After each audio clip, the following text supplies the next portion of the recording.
Right, welcome to week 5 of the closeout. I'm still going strong here, and you're going to need 2 hands very soon. Yeah. Next week, possibly. Anyway, James Lissaman, Community Basketball Manager. Why will I need 2 hands? Oh, 6. Yes. I have to get a wee referee course. 6. Oh, the thumb? Nah, no. It should be the finger up for 6. Why? I'm not sure. I just, yep. Isn't it your job? Yes. Okay, anyway. Correct. Go, James. Sorry. Yes, anyway, I still have Laurie McDaniel and Marty Davison with me, and we'll go into the Wildcats and WBC report first, please. Absolutely. Wildcats took on Otago. I am fit. Am I fit? Yep. So it's a question. Yes. Okay. Are they fit? Am I fit? Gold Rush. And the Wildcats came away with a great victory there. Some really nice high-low play from Marita Davidova and Tessa Boagni happening in the paint. Really good on-ball defence by the Wildcats, so that was great. That leaves the Wildcats now at, what are we, 3-2? 3-2. So now we've finished our home game segment for a wee while, so we're away next 2 weekends that games are being played, and then we're back against Harbour at the end of June. So thanks for everyone's support. It's been great crowds, good youngsters there cheering everyone along, so really good stuff going on there. James, just some of that defence you talked about. Had Tessa Morrison ever had a 2-hand block and rebound in her life career? No, maybe? no. Okay. Tessa Morrison just felt like playing defence on Saturday, and unfortunately for Hayley Gray, yes. she was Former a recipient. Wildcat, she was a recipient of a 2-handed stuff by a player not really known for defence. Yes. So No. good job all across the good board. coaching. Yeah, it was yes. we work on that stuff in practice. No, great. Right, on to the Miles 2 Men's Premier report. Marty first. Awesome. Yeah, a couple of games I'll cover from the coming Saturday. The past Saturday. The past Saturday just been. Pioneer took on Checkers. So we had Ollie Davies with 18 points and 7 rebounds. And I myself was lucky enough to get 20 points in this game. How do you feel about pumping yourself up during this? Can someone else please announce? No, I think it's great. Go for it.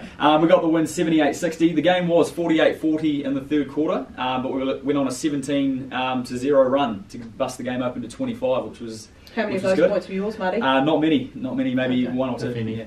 Yeah. Checkers shot 0 of 13 from 3, so really struggled from the perimeter, obviously. Sam Riley had 13 points and Adam Morgan ended up getting 14 for them. In the second game, a bit of an upset. Wolverines beat UC 86-73. The 2 Rams players, Taylor Britt and Sam Smith, big contributions coming back into the fold with 23 points each. For UC, Brent Fisher had 23 points and 11 rebounds, and Max Allen had 23 points also.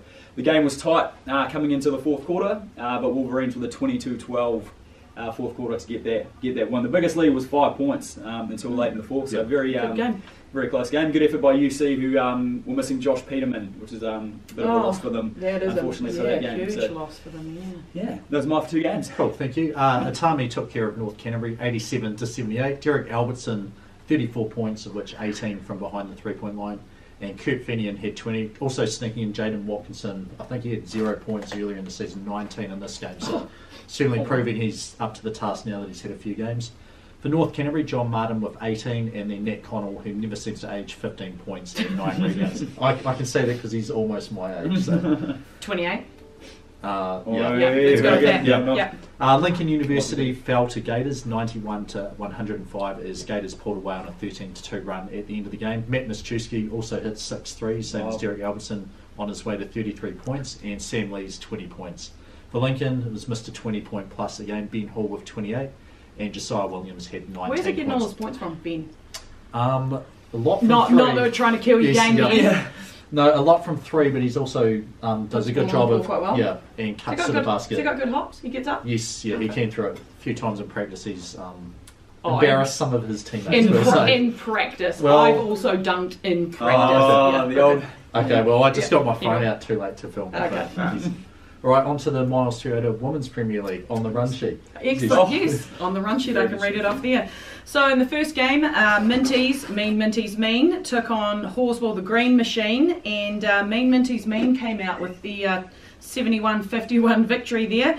Charlie French with 14 and Lakey Sora, daughter of a former Wildcat, over from Canada with 14 points, and it was tied up 33 all in the third quarter, but then Minties went on a 16 to 2. I got it, James. Sorry. 16 to 2 run.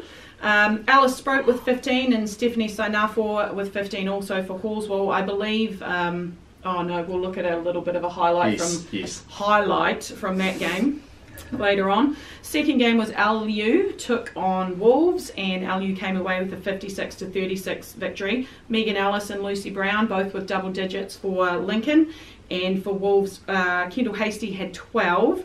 That game also had a bit of a, it was tight for a little while, and then LU went on a 21 to 2 run. So we've got some big runs going on across both the men's and women's games there.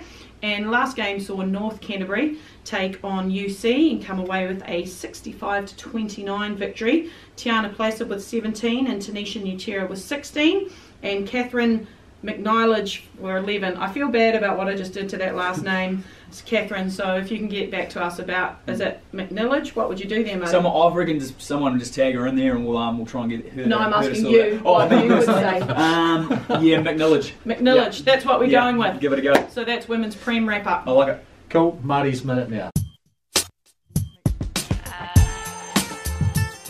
Awesome. So Sponsored by McDonald's. Yeah. Thanks for coming to the party, guys. So today, our rule of the week, or sort of play in the week, is the 3-second rule. So, yes, you want to jump in now, or do you want me to say? No, you go for it. Cool. So, an offensive player is not permitted inside the key when his team has team control of the ball in the front court for more than 3 seconds. So a couple of situations, and some coaches were questioning about this. Is when the shot goes up, coaches were thinking that the 3-second count still continues. But as soon as a player has released the ball for a field goal, the 3-second count then effectively restarts back to 0. And the reason for this is that when a player releases a shot for a goal, team control is finished, so it goes back to 0. Even if this shot is an air ball or the shot comes straight off the backboard. So important to know that if a shot does go up, the 3-second count resets. So as a referee, we're encouraged to use preventative officiating where possible. So using your voice to the players to encourage them to leave the key.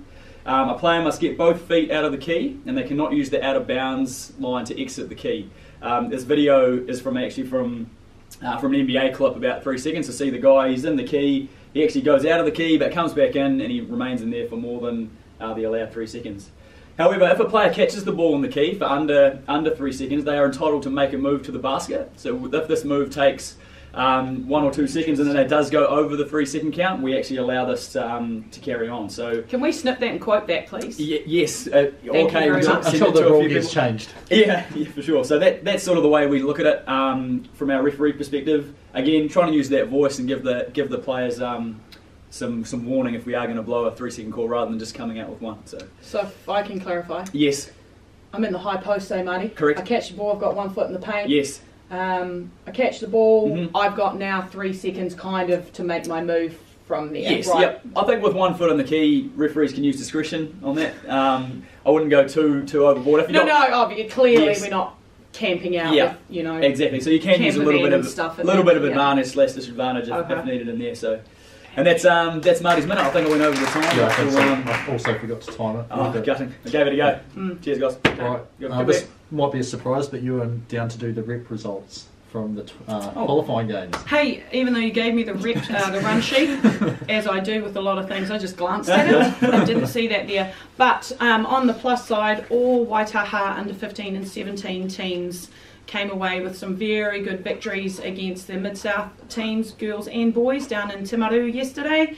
I think all teams won by an average of 30 points or so. So we thank Timaru very much, South and Mid-Canterbury, for having us down there, but we did get the results that we wanted, and our kids and coaches all did a great job, thanks to the referees, both Mid-South and our own referees that went down, and parents that did benches. Good result moving forward for national tournaments there, so very successful Sunday for us. So they are all in July, aren't they, that those teams will go away? Yeah, so we have under 19s coming up, Queen's Birthday weekend, but then all the other teams will be playing in the school holidays in July, James, that is correct. Awesome. So new segment now, we have On the Couch with Mick Downer.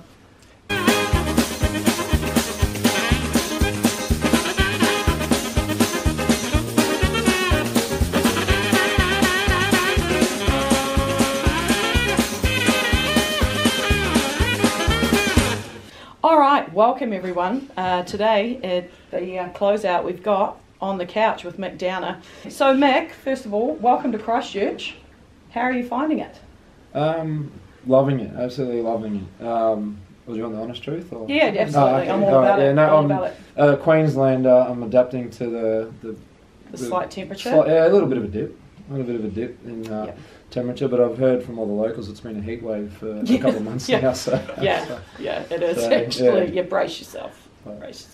And thank you for that On the Couch with Mick Downer. So Plays of the Week. Not an offer that goes out to just anyone. No, it doesn't. Ask Mel Downer. Yes, maybe later in the season. Anyway, Plays of the Week coming up here. So remember, we do have the highlights from Glory League, where they'll pick the top five plays, and we might have a little bit of that in here as well. But here's the ones that we have hand selected. So first up, Marty. Cool, yeah, so had a situation, game tied at 67, 2.6 seconds remaining on the clock. Inbound play, Patrick Roger misses the first but manages to go up the stairs and tip it in just before time expires. Can we say uncontested almost? Oh, I think so. The defence sort of backed off on that last play. But Who are they playing? St Andrews. But credit to St Andrews for sticking in the game. I think this was one where Atami were probably favoured to win the game by more than what they did. And yeah, it's a nice finish by Pat to end the game there. Well officiated, right? Oh, well, yeah, we'll say it was okay. Yeah, we got there. Cool. I'm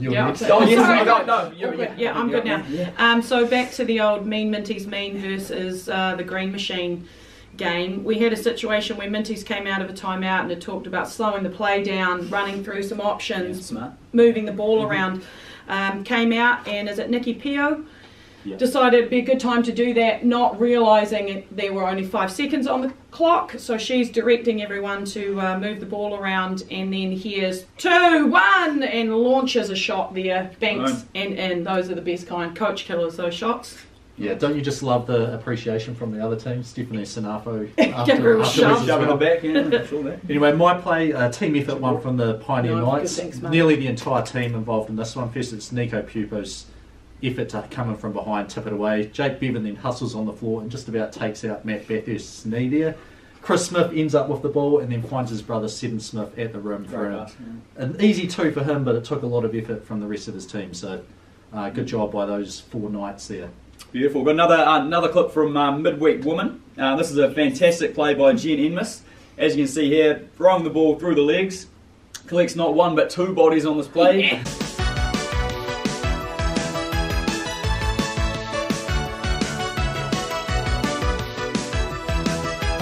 Body on the floor, then the nice no-look pass to Jacqueline Parker to finish the layup. A fantastic play. Can I just ask, who's that ref that stepped over the player? player? Yes, very disrespectful. I think I was trying to just look at the play. Focus on the play here, sure, Marty, sure. But boy, it was a fantastic effort from Jen and a good win there for Pioneer. So those 2 that were embarrassed that will remain nameless. Yeah. Do you think they were discussing who was? Yeah, on the way back, Like, you see did the she call. get you, or did? Yeah, it looks like worse than me. Both of them were sort of like, oh, that was a bit too much, but no, it was good. Anyway, last week we had a competition. If you tag someone on Facebook, you would go into a prize draw. Just remember, if you see that again, you can do it. But if you subscribe on YouTube, you have a chance to see the video as it comes up first. Oh, Laurie McDaniel, first winner. 3x3. Also, what are the chances going to be someone's name that's exceptionally difficult for me? I don't know. Probably quite high. There's only 1 or 2 that. Is my own name in here? Yes, you were tagged by 1 person, but I think the tagger gets the prize. Oh, that's boo. All right, the winner is. Oh my gosh. Oh. Diana Walsh, who tagged me. Yes. Congrats. Shot Diana. So Great Diana, floor controller and referee. Yes, she is. And also great person that you tagged there. Well done. Yes. So I think we will give it to the tagger as opposed to the taggee. So fair enough. You get a brand new ball. Let us know size 5. Probably not too much use for you, but 6 or 7. For the boys. Yes. So you just let us know what size you want, and if you would like us to pump it up and take it out of the plastic bag. James, speaking of floor controllers, one last thing, I just got to show you guys our new floor controller attire. So we've got our Canterbury basketball and our floor controller on the back, so you might have seen them down at club basketball on the weekend. Hopefully now everyone can know who they need to talk to if there's any issues going on during Saturday and Sunday competition. So safety first. Floor controllers, that's it. Oh, that's perfect. Right, a big... Yeah, you're good. Just I got it. Big shout out to our sponsors, McDonald's, who Marty is heartily endorsing over here and was even concerned I wasn't going to thank them. I know, please. So McDonald's, thanks very much for your continued support. McDonald's Canterbury in specific. Okay. Yeah, thank God. You do have a Big Mac in there as well. I do. I didn't quite get to that, but I'm sure I'll eat it after this. So. Thanks, McDonald's. Well, week 5 in the books. Good job, good effort. Good job, good effort. Good job, good effort. Boom. Done. Right, shall we move the couch? Yeah. Boy. And then it's ready. We've got you just talked about the 3-second call. Oh, Me too. no. Was it the Wildcats game? No, our game. It wasn't your call though. Okay. So We'll look at it. Well, let's try and find that clip to put. No, you've already got the NBA. Oh, we can put one.